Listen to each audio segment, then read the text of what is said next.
Governor John Duncan held a press briefing on Friday, August 19th to report on his first 2 years as governor of the Virgin Islands.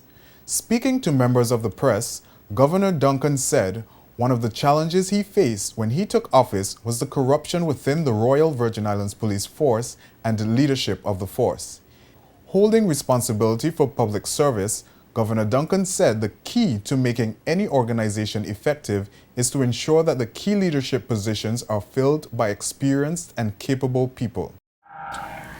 It should therefore be no surprise that over the past 2 years there have been major changes in the top posts of the public service.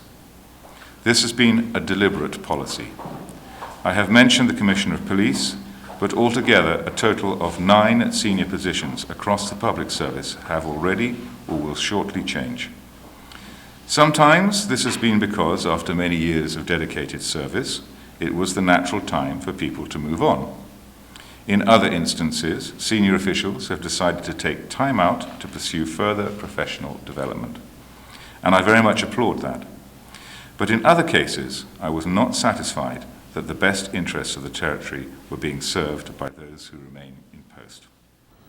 Referring to expats filling senior posts, Governor Duncan said, far too often, BVI Islanders do not apply for senior posts even though they have the talent and the right qualifications. And while defending his decision not to order a commission of inquiry last year into the government's handling of Cruise Pier Expansion project, Governor John Duncan stated that a separate independent audit is expected to be completed within a few weeks. During his press briefing, Governor Duncan said 4 investigations were already conducted into the project, and they found no evidence of wrongdoing.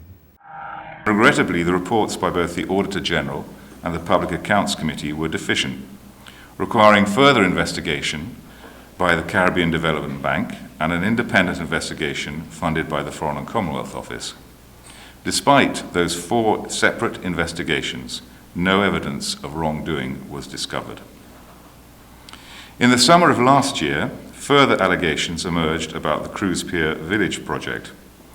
After lengthy discussions with the Premier and Cabinet Ministers, the Premier, as Minister of Finance, has engaged an independent and respected company to carry out an audit.